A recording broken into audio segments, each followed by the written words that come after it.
గోదావరి ఎంత పలికింది అనడానికి మీకు నేను ఒక ప్రబల సాక్ష్యం చెప్తాను. ఇప్పటికీ మీరు అంబసత్రం అని ఉంది భద్రాచలంలో, వెళ్ళాలి తప్పకుండా. భద్రాచలం వెళ్లి సీతారాముల్ని చూసి వచ్చేసానంటే సరిపోదు, అంబసత్రంకి వెళ్ళాలి. అంబసత్రంలో పమిడిఘంటం వెంకటరమణయ్య గారు అని చెప్పి మహానుభావుడు, పెళ్లి కూడా చేసుకోలేదు. ఆయన అంత గొప్ప అన్నదానం చేస్తుండేవారు. ఆయన అమ్మవారిని ఉపాసన చేసేవారు. అంబా అనేవారు ఆయన నైవేద్యం పెట్టే ముందు. అంతే, చుట్టూ కూర్చున్న వాళ్ళందరికీ గజ్జెల చప్పుడు వినపడేది, అమ్మవారు వచ్చేది. చప్పుడు ఒకటే వినపడేది, అమ్మవారు ఒక్కతే ఆయనకు కనపడేది. మీకు ఇప్పటికీ చెప్తారు, అక్కడికి అంబసత్రవు దగ్గరికి ఆయన కొండ వెనక గిన్నెలో పాలు పోసి కొండ మీదకి ఇలా చూసి సీతమ్మా అని పిలిచేవారు. పెద్ద పాము అందరూ చూస్తుండగా జర జర జర జర జర జరలాడుతూ కొండ మించి దిగొచ్చి పాలు తాగి కొండెక్కిలిపోయేది. ఒకప్పుడు ఆ పమిడిఘంటం వారు అన్నదానం చేయడానికి వంటవాళ్లు దొరకలేదు. వంటవాళ్లు దొరకకపోతే ఆయన అమ్మవారికి చెప్పారు, అమ్మ వంటవాళ్లు దొరకలేదమ్మా, సీతారామ కళ్యాణం వస్తోంది, ఎలాగమ్మా అన్నారు. అంటే అమ్మవారు అంది, బెంగ పెట్టుకోకోయ్, రామలక్ష్మణులు వచ్చి వంట చేస్తారులే అంది. ఆయన ఇలా చూశారు,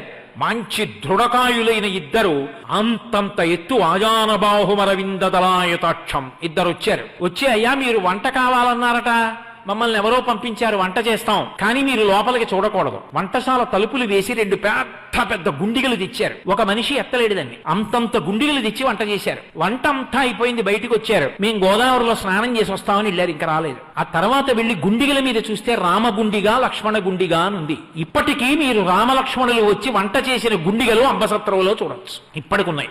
గోదావరి పలికింది. పమిడిఘంటం వారికి ఏదైనా ఇబ్బంది వస్తే గోదావరిని అడిగేవారు. ఒకప్పుడు నెయ్యి లేదు, రాజమండ్రి నుంచి నెయ్యి రావాలి, ఆ నెయ్యి రాలేదు. ఎలా?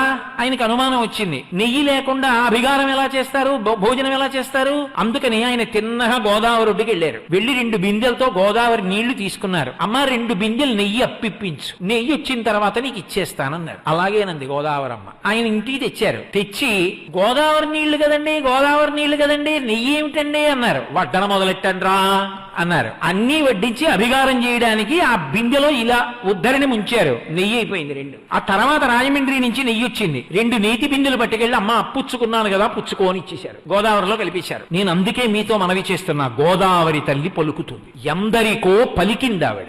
ఆవిడ కడుపులో లక్ష్మీ నృసింహ స్వామిని పెట్టుకుంది. ఆవిడ కడుపులో ఇన్ని పెట్టుకుంది. గోదావరి ఎన్నో పర్యాయాలు మాట్లాడింది. ఆమె అధిష్టాన దేవత అంత కరుణార్ద్ర హృదయ, గౌతమ మహర్షి యొక్క తప ఫలం, పరమేశ్వరుని జటాజూటం నుంచి వచ్చినటువంటి పరమ పావన వాహిని, సనాతన ధర్మానికి గుండెకాయ. అటువంటి గోదావరిని రక్షించుకోవలసిన కర్తవ్యం, దాన్ని సద్వినియోగం చేసుకుని ఆ నదీ జలాలు పాడవకుండా చూసుకోవలసినటువంటి నిష్ఠ అందరం వహించవలసి ఉంటుంది.